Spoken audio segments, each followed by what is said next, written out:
kita langsung dengan firman Tuhan. Saya berusaha untuk secepatnya. Saudara, sore hari ini saya coba mengambil topik masih seputar tentang Christmas, masih berkaitan dengan apa yang kita lihat pada minggu yang lalu. Di dalam Injil Matius pasal yang kedua, saya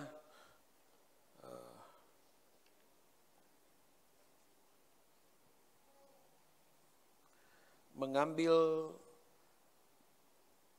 tema mereka menyembah Yesus. Mereka menyembah Yesus. Ada subtitle di situ saya catat, persembahan adalah bagian dari penyembahan. Saudara yang kekasih di dalam Tuhan, minggu lalu kita bicara tentang kita menemukan konsep menyembah secara utuh melalui kisah di dalam Injil Matius pasal 2, di dalam apa yang dilakukan oleh para orang Majus. Dan saya jelaskan minggu yang lalu bahwa persembahan itu adalah bagian dari penyembahan. Jadi Alkitab mencatat bagaimana para Majus yang datang dari jauh, tujuan mereka datang untuk menyembah Tuhan. Injil Matius pasal yang kedua, saya baca beberapa ayat untuk kita. Ayat yang pertama, sesudah Yesus dilahirkan di Bethlehem di tanah Yudea pada zaman Raja Herodes, datanglah orang-orang Majus dari timur ke Yerusalem dan bertanya-tanya, di manakah dia raja orang Yahudi yang baru dilahirkan itu? Kami telah melihat bintangnya di timur dan kami datang untuk menyembah dia. Ayat 10. Ketika mereka melihat bintang itu, sangat bersukacitalah mereka, maka masuklah mereka ke dalam rumah itu dan melihat anak itu bersama Maria, ibunya, lalu sujud menyembah dia. Mereka pun membuka tempat harta bendanya dan mempersembahkan persembahan kepadanya, itu emas, kemenyan, dan mur.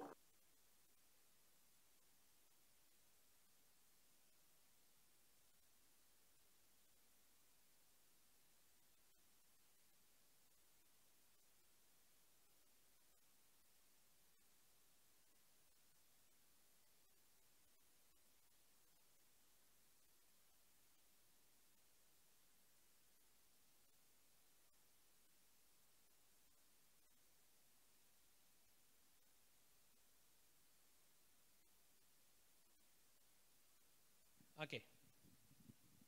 Orang Majus dikatakan mereka datang merendahkan diri dan menyembah Tuhan.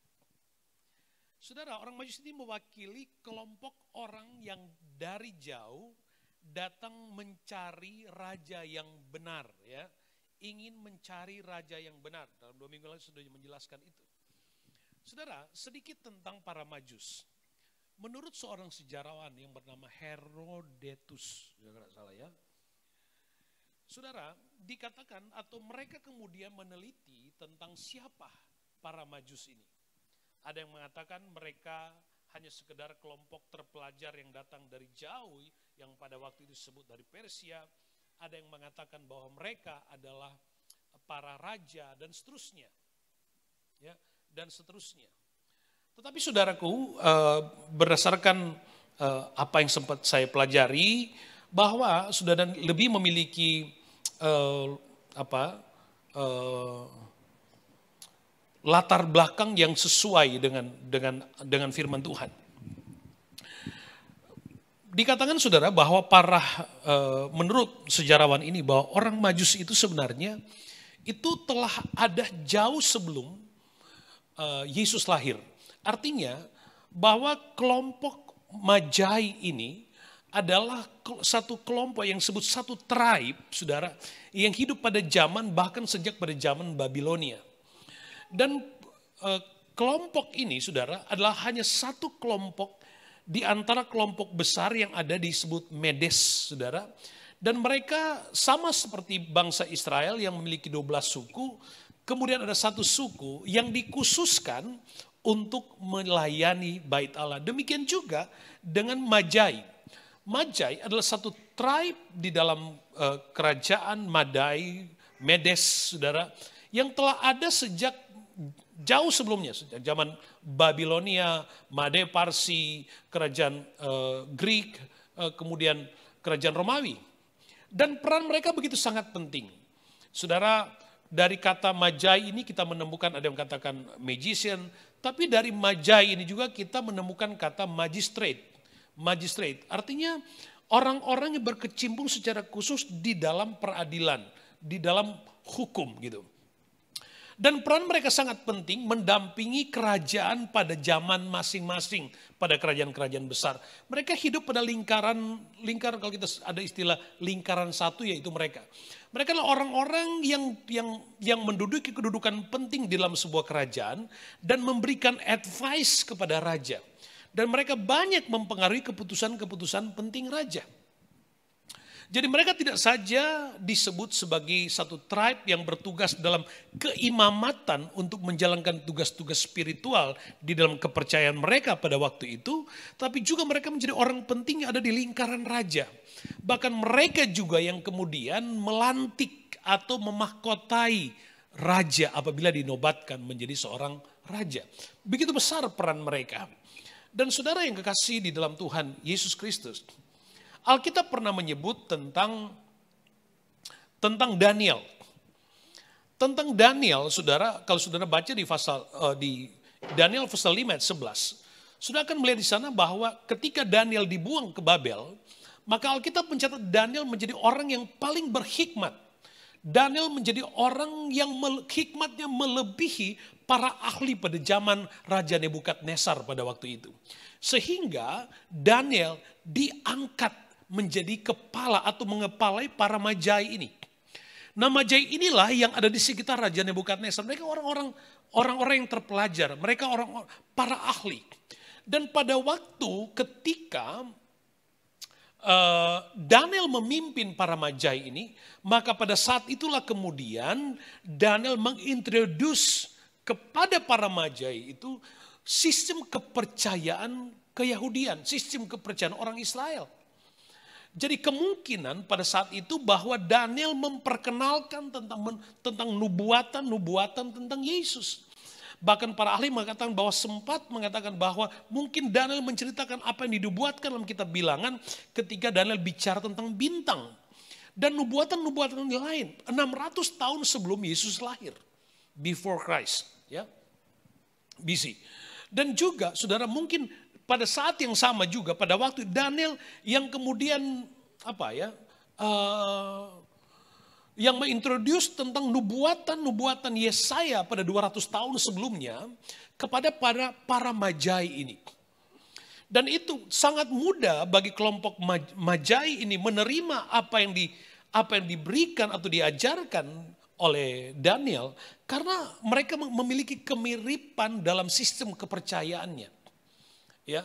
Dan itu semakin membuat mereka penasaran yang kemudian pada 600 tahun kemudian, ya, 600 tahun kemudian pada tahun keempat sebelum Masehi ketika Yesus lahir, kita katakan mereka melihat bintang dan itu membuat mereka semakin penasaran karena itu terus diingatkan kepada para Magi, oh apa sebenarnya yang dilihat, yang dinubuatkan oleh Daniel. Sehingga ketika mereka melihat bintang itu mereka menangkap, wow ini mungkin yang dimaksudkan oleh Daniel. Ini yang dimaksudkan sehingga pada waktu itu jauh-jauh dari Persia, mereka datang hanya untuk melihat, membuktikan apa yang Daniel telah ucapkan jauh sebelumnya kepada generasi Magi sebelumnya. Nah, ketika para Magi itu datang, Alkitab mengatakan dalam Injil Matius pembacaan kita, mereka datang menyembah. Menyembah di sini mereka menggunakan kata proskuneo. Artinya sebuah keintiman yang sangat dalam dan serius. Mereka sujud dan menyembah. Artinya pada Injil Matius pasal 2, mereka benar-benar menemukan, menjumpai raja yang sudah dinubuatkan terlebih dahulu oleh Daniel. Mereka menemukan apa atau siapa yang dilihat oleh Daniel, seorang raja yang akan lahir, raja orang Yahudi yang akan memerintah. Yang dinubuatkan oleh Yesaya yang disebut Raja Damai. Lambang pemerintahan ada di atas bahunya, penasehat ajaib. Mereka menemukan itu. Para Magi datang jauh-jauh. Lalu kemudian, minggu yang lalu kita sudah bicara. Lalu kemudian para Magi itu, waktu mereka datang spesifik, mereka melihat Yesus, mereka menyembah Yesus, dan mereka mempersembahkan korban. Mempersembahkan korban. Dan mereka korban apa yang dipersembahkan? Korban emas, kemenyan, dan mur. Persembahan emas, saya sudah jelaskan minggu lalu. Persembahan emas itu mereka acknowledge bahwa yang di hadapan mereka, yang mereka sembah itu adalah raja. Emas selalu digunakan berhubungan dengan raja. Saya sudah jelaskan minggu yang lalu. Dan itu bicara tentang konsep yang utuh tentang penyembahan. Konsep yang utuh tentang penyembahan. Bahwa penyembahan tidak berhenti kepada sikap sujud menyembah, tapi ada tanggung jawab di dalam persembahan di situ. Ada tanggung jawab dalam persembahan, dan itu tidak bisa dipisahkan satu dengan yang lain. Saudaraku yang kekasih di dalam Tuhan Yesus Kristus, kita bisa menyentuh banyak hal ketika kita bicara pada konteks itu, tapi saya tidak spesifik ke situ. Tapi yang penting di sini sudah kita harus mengerti bahwa di dalam penyembahan itu ada persembahan. Martin Luther pernah mengatakan begini, bahwa ada 3 hal penting yang terjadi ketika seseorang mengalami perubahan dalam hidupnya. Yang pertama adalah dia mengalami perubahan dalam hatinya. Yang kedua, dia harus mengalami perubahan dalam pikirannya. Dan yang ketiga, dia harus mengalami perubahan di dalam dompetnya. Dan bagian yang ketiga ini yang paling susah. Dan saya katakan pada minggu yang lalu, bahwa dengan tidak mengingatkan pentingnya persembahan di dalam penyembahan, itu berarti menghalangi kesempatan Anda untuk dapat melakukan penyembahan dengan benar. Kalau soal kemudian Anda melakukan, itu soal Anda. Dan saya bersyukur ini sebagai konfirmasi bahwa jemaat Tuhan yang ada di GBD Brisbane adalah jemaat-jemaat yang generous, yang mengerti. Dan setiap kali Anda melakukan persembahan itu adalah bentuk penyembahanmu kepada Tuhan. Ada tanggung jawab keimamatan saya untuk menjelaskan kepada umat Tuhan bahwa persembahanmu adalah penyembahanmu. Dan Anda bersyukur, kita bersyukur komunitas kita ada komunitas yang generous, yang mengerti arti persembahan. Dan sekali lagi, apa yang telah Anda lakukan itu adalah bentuk penyembahanmu kepada Tuhan.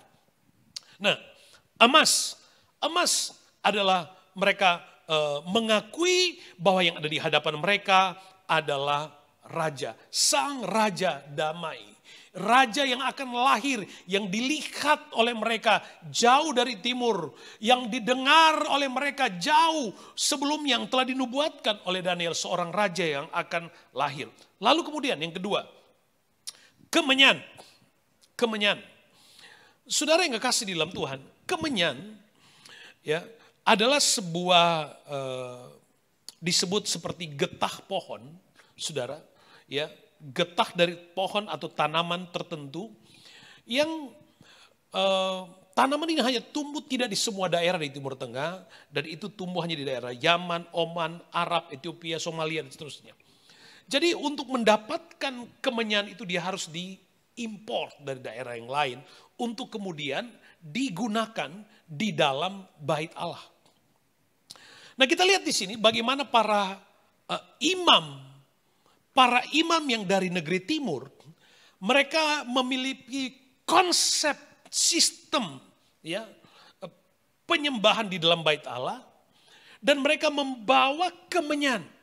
Sebab kemenyan, saudara, kalau saudara lihat di dalam Alkitab dicatat hampir 20 kali disebut di dalam Alkitab, dan semua kata tentang kemenyan itu selalu berhubungan dengan bait Allah, dengan imam.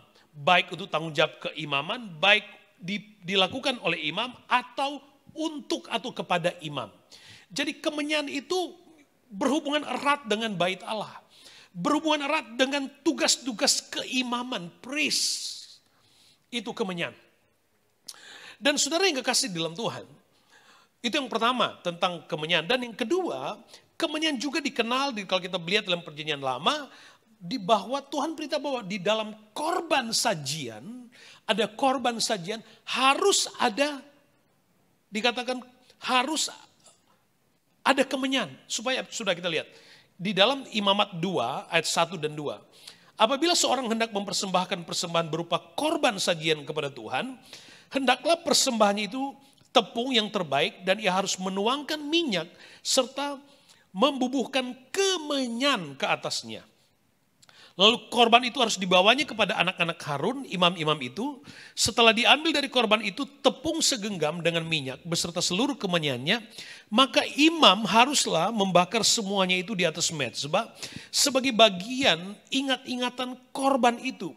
Sebagai korban api-apian yang baunya menyenangkan bagi Tuhan.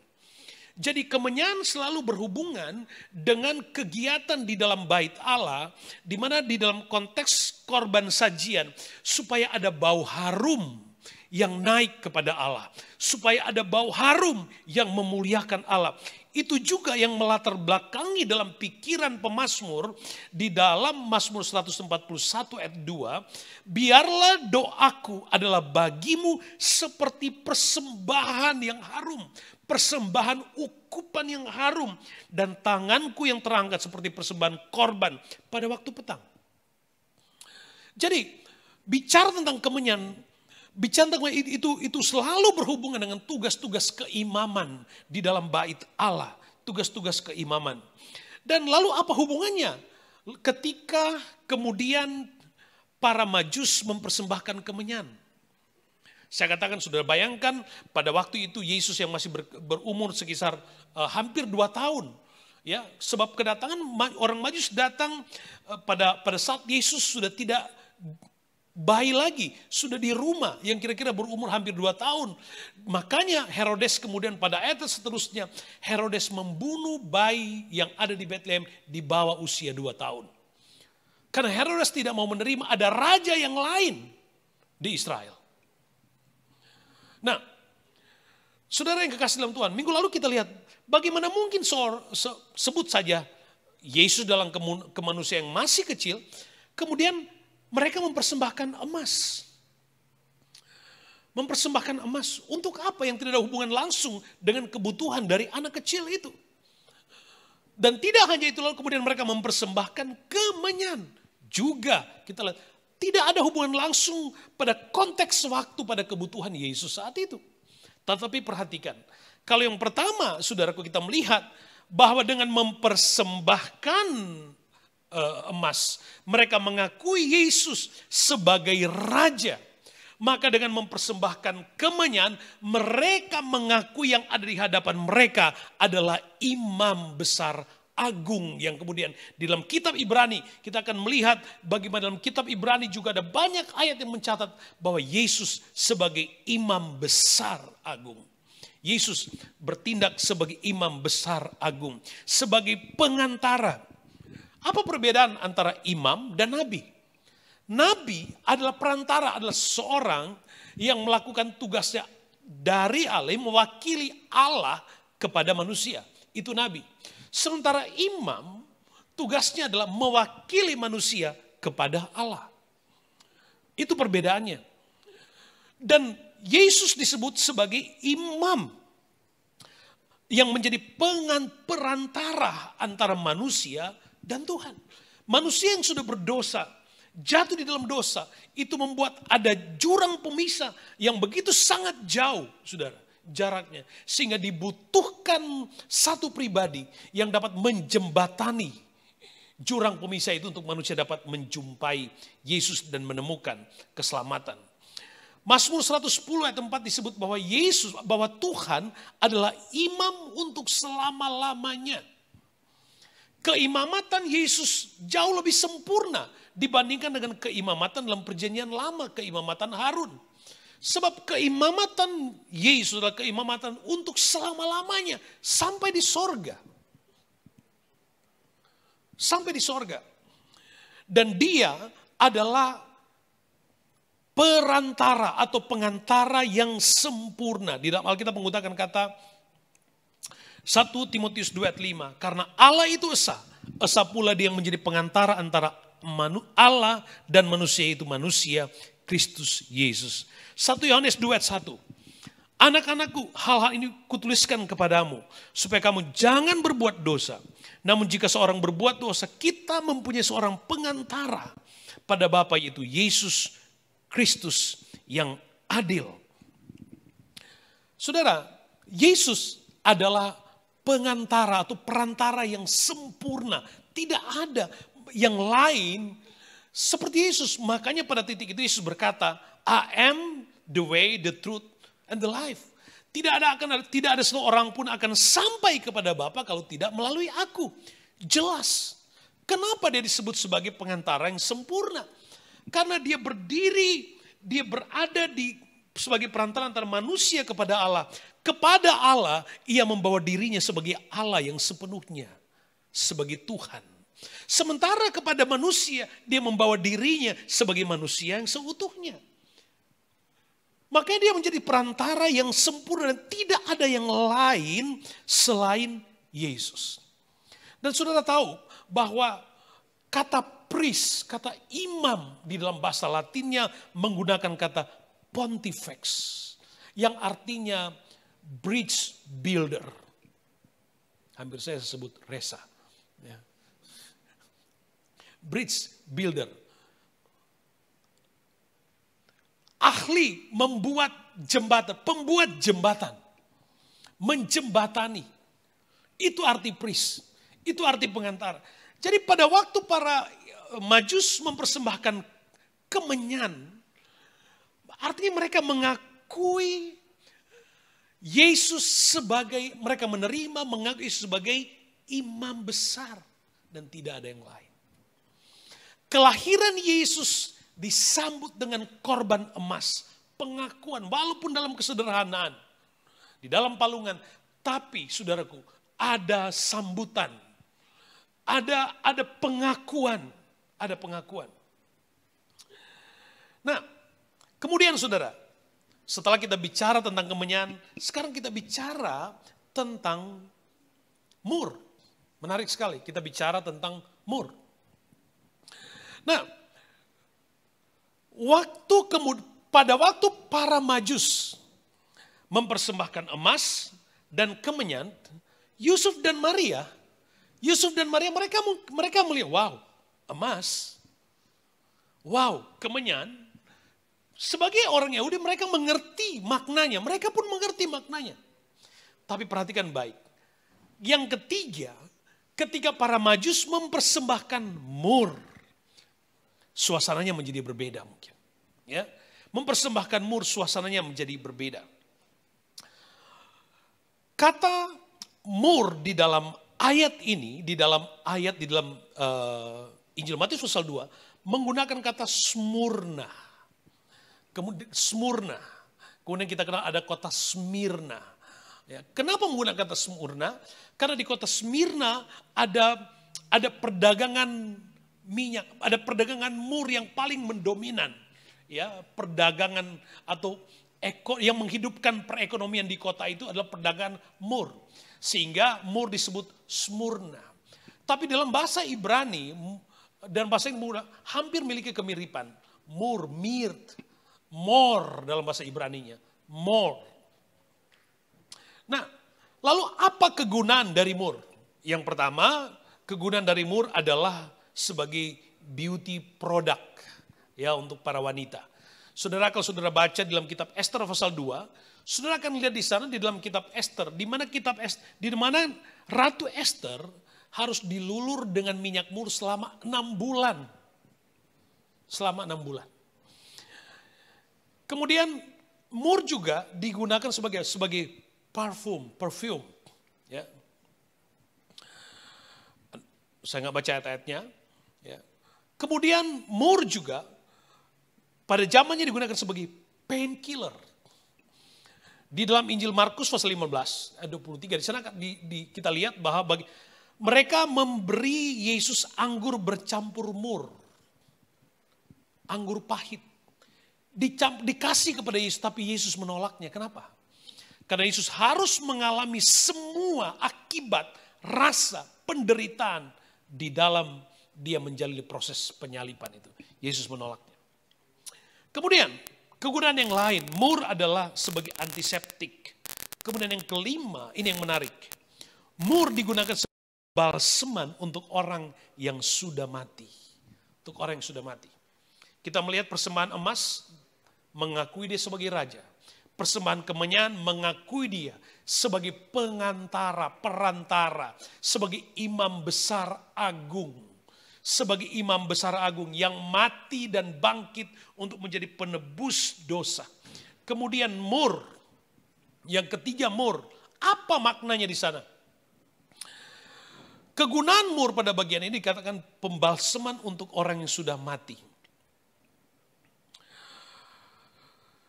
Saudara yang kekasih di dalam Tuhan, persembahan mur kita lihat itu hadir ketika penyambutan Yesus yang masih kecil, masih sebelum 2 tahun. Kita akan temukan juga mur di ketika Yesus disalibkan. Itu yang saya katakan tadi, ketika mereka ingin memberi Yesus minum anggur bercampur mur. Tapi perhatikan baik saudara, para rabai jauh sebelumnya menggunakan mur, setiap kali menggunakan mur itu selalu berhubungan dengan kematian. Mur, minyak mur selalu digunakan berhubungan dengan kematian. Dan itu menunjuk kepada Abraham yang mempersembahkan anaknya Ishak di Bukit Moria. Kata Moria, memiliki akar kata yang sama dengan mor dalam bahasa Ibrani. Mor. Bukit Moria disebut place of mirth. Ya. Tempat mur di sana. Jadi para rabai dalam menggunakan mur selalu berhubungan dengan kematian yang menunjuk kepada persembahan seorang bapa mengorbankan anak tunggalnya. Ya, mengorbankan anak tunggalnya. Yang kemudian kita tahu pada akhirnya Yesus disalibkan di daerah yang sama, di perbukitan Moria. Mungkin bukan di titik yang sama, tapi masih di Bukit Moria, Bukit Golgota. Kita temukan hubungannya di situ. Saya tidak punya waktu yang cukup panjang untuk menjelaskan semua itu. Tapi saya ingin kita coba menangkap makna kelahiran Yesus dan persembahan dengan mur.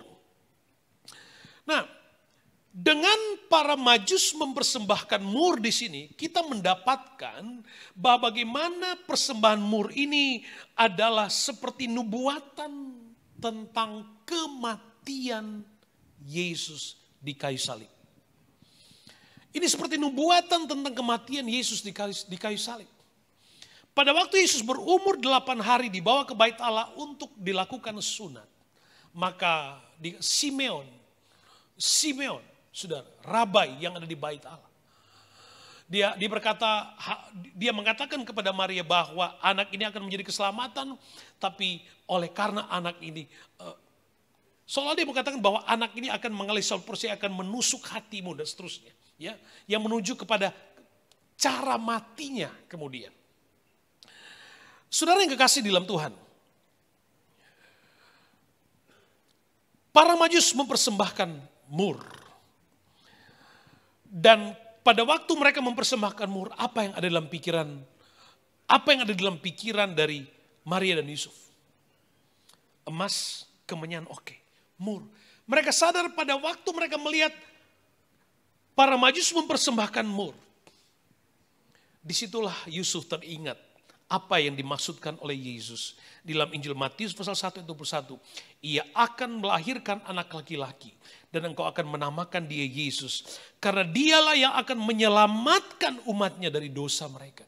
Dia harus mati di kayu salib. Sehingga pilihan Yesus mati di kayu salib bukan plan B. Itu adalah rencana yang sudah Bapa sendiri putuskan di sorga. Karena begitu besar kasih Allah akan dunia sehingga aku mengaruniakan. Mengaruniakan di sini bicara tentang kasih karunia, grace. Anak tunggal. Barang siapa yang percaya tidak binasa melainkan beroleh hidup yang kekal. Konsepnya sudah sejak awal. Sejak Yesus dilahirkan itu pun sudah menunjuk kepada kematiannya di kayu salib. Dan itu adalah sebuah perjalanan yang utuh yang tidak bisa dipisahkan. Keselamatan tidak terjadi karena Yesus lahir di bumi ini secara berdiri sendiri. Orang tidak diselamatkan hanya karena peristiwa Christmas, kalau dia berdiri sendiri. Orang juga tidak diselamatkan karena pujian, karena firman kalau dia berdiri sendiri. Tidak diselamatkan dengan keteladanan Yesus jika itu berdiri sendiri, tidak. Tapi semua itu menjadi jalan keselamatan. Alkitab katakan keselamatan hanya terjadi melalui satu, kematian Kristus di kayu salib. Kematian Kristus. Dan itulah perjalanan, itulah bentuk persembahan yang dilakukan oleh para Majus. Mereka mempersembahkan mur di sana. Dan saudaraku yang kasih, kita akan banyak melihat ada banyak ayat-ayat yang menjelaskan pada waktu Yesus mati para perempuan datang ke kuburan rempah-rempah membawa mur. Yusuf mengambil mayat Yesus, dia mengolesi tubuh Yesus dengan mur. Dan banyak hal lain, dan contoh yang paling menarik juga Yohanes pasal 12. Yohanes pasal 12 ayat yang ketiga sampai ayat yang ketujuh, sudah lihat di sana. Bagaimana Maria mempersembahkan minyak narwastu murni yang mahal harganya, lalu meminyaki kaki Yesus. Value dari minyak narwastu yang dituangkan oleh Maria di kaki Yesus, value nilainya itu sama nilainya dengan harga gaji setahun. Mahal banget, sudah bayangkan gaji setahun itu dibelikan minyak, minyak, dan itu dituang di kaki Yesus. Dan kata minyak di sini, kalau sudah pelajari, saudara, itu minyak situ sama, mur. Lalu sangat logis mungkin kita akan berkata, wow, buat apa? Kalau saudara baca semua, makanya Yudas bilang begini, buat apa pemborosan ini? Buat apa pemborosan ini? Toh ini bisa digunakan untuk hal-hal yang lain. Saudara dengar baik, saya katakan kepada jemaat di Gold Coast tadi.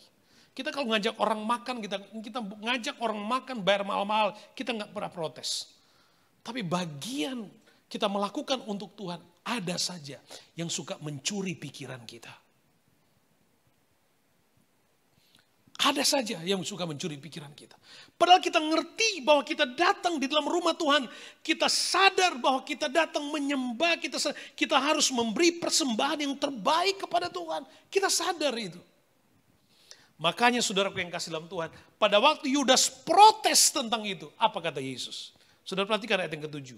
Maka kata Yesus, biarkanlah dia melakukan hal ini mengingat hari penguburanku. Itu mur. Minyak di situ itu mur. Jadi pada waktu para Majus mempersembahkan mur di hadapan Yesus, itu menunjuk, itu mengakui mereka menerima dia sebagai raja, sebagai imam besar agung yang akan mati di kayu salib menjadi juru selamat untuk seluruh umat manusia. Telah sejak kelahirannya, sejak masa kecilnya, Yesus telah disambut. Christmas di sini kita perhatikan, Christmas adalah mempersembahkan yang terbaik kepada Tuhan. Waktu yang lalu saya selalu bicara tentang kebenaran pembanding. Hati-hati dengan kebenaran pembanding, saudara. Ya. Kita harus belajar menumbuhkan mentalitas kehidupan rohani sebagai orang-orang yang mengerti arti penyembahan, arti mempersembahkan. Mereka adalah orang-orang yang secara status, mereka adalah orang memiliki status sosial yang tinggi. Mereka datang di hadapan Yesus yang masih kecil, mereka sujud, mereka meletakkan seluruh hidupnya untuk menghormati. Saudara, yang kita hormati gereja ini adalah Tuhan Yesus. Tuhan Yesus yang punya pelayan, jangan dirubah. Penghormatan, pengagungan dalam pelayanan ini hanya Kristus, bukan manusia. Bukan. Ini yang harus kita benarkan. Ketika penghormatan, pengagungan itu hanya kepada Kristus, maka seluruh aktivitas yang kita lakukan dalam pelayanan adalah tujuannya yang satu. Kepada Kristus, bukan kepada manusia. kepada Kristus, bukan kepada manusia. Konsepnya itu harus jelas. Kita harus punya pengertian yang clear. Apapun yang kita lakukan, bentuk pengorbanan apapun dalam pelayanan, itu sifatnya penyembahan kepada Tuhan. Berikan yang terbaik. Majus mempersembahkan emas, kemenyan, dan mur sebagai bentuk penyembahan mereka kepada Tuhan. Mempersembahkan mur, mereka mengakui Yesus sebagai juru selamat. Mereka mengakui Yesus yang lahir, Raja yang mereka telah lihat melalui bintang dari tempat yang jauh dari timur. Yang mereka lihat pada akhirnya, Raja yang sama juga adalah Raja yang akan menjadi imam besar, menjadi perantara antara manusia dan Tuhan. Dan dia juga akan menjadi korban pengganti. Menjadi jembatan antara manusia dan Allah, agar manusia memiliki keselamatan. Para Majus memberikan hati mereka kepada Tuhan. Mereka bersuka cita. Mereka sujud menyembah. Mereka mempersembahkan yang terbaik. Dengar baik. Ketika saya bicara persembahan, saya bicara karena saya ingin mengkonfirmasi setiap tindakan iman yang Anda lakukan dalam pelayanan ini. Bahwa setiap materi yang Anda korbankan dalam pelayanan itulah penyembahanmu kepada Tuhan. Itu penyembahanmu kepada Tuhan. Kalau Tuhan yang sudah memberkati, membawa pelayanan sampai sejauh ini, sampai pada hari ini, dengan semua dinamika dan pengalaman pelayanan yang kita lakukan, Tuhan saja yang dimuliakan. Makanya belajar untuk memberikan yang terbaik dengan prioritas yang terbaik kepada Tuhan, bukan dengan alasan-alasan yang lain. Makanya saya katakan hati-hati. Kalau dengan yang lain-lain kita gampang sekali. Kenapa? Kalau ketika dengan urusan-urusan, makanya yang saya sebut tadi, yang disebut oleh Martin Luther, seorang harus mengalami 3 perubahan: perubahan hati, perubahan pikiran, perubahan di dalam dompetnya, dan yang ketiga itu yang paling susah. Tapi kita harus ngerti soal Anda melakukan itu hubungan pribadi Anda dengan Tuhan. Tapi tanggung jawab keimamatan harus disampaikan kepada jemaat Tuhan agar ngerti, saudara. Yang ada di dalam hidup kita semuanya adalah milik Tuhan. Kita berikan sebagai ungkapan syukur kita kepada Tuhan. Itu pun milik Tuhan. Kita kembalikan kepada Tuhan sebagai ungkapan syukur atas apa yang Tuhan telah buat di dalam hidup kita. Makanya clear Alkitab mengajar kita.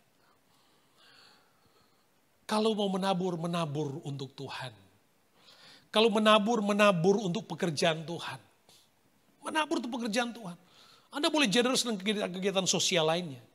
Tapi bedanya langit dan bumi. Ketika Anda menabur di dalam rumah Tuhan. Bagus. Menabur dalam kegiatan-kegiatan sosial yang bagus. Saya tidak bilang. Tapi menabur dalam rumah Tuhan, Anda menginvestasikan dirimu untuk kerajaan Allah. Dan itu hal yang terbaik yang harus dilakukan oleh umat Tuhan di hadapan Tuhan.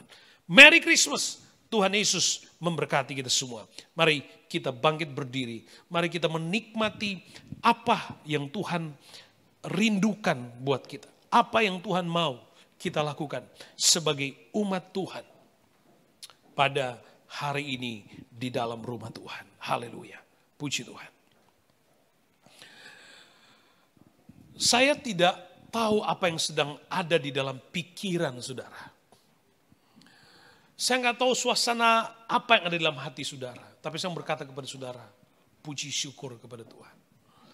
Anda bersyukur sebab setiap jerih lelahmu dalam pelayanan. Anda bersyukur bahwa setiap pengorbananmu dalam pelayanan itu adalah penyembahanmu. Jangan rusakkan setiap pengorbanan penyembahanmu, jerih lelahmu dan korban persembahanmu dengan pikiran-pikiran yang salah. Ketika kita mempersembahkan, selesai. Persembahkan itu untuk Tuhan. Ketika kita melakukan sesuatu untuk Tuhan, selesai di situ. Kita lakukan itu untuk Tuhan. Jangan diikuti dengan hal-hal yang lain. Orang Majus mereka datang jauh-jauh. Mereka sujud, mereka persembahkan, selesai. Lakukan tanggung jawab imanmu, selesai. Waktu kita serahkan, tanggung jawab kita selesai dan selesai di situ. Selanjutnya itu menjadi bagian Tuhan.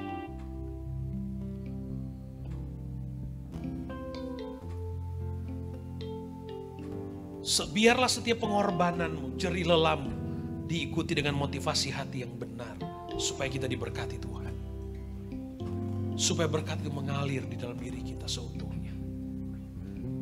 Supaya kita menerima, mengalami berkat-berkat yang baru.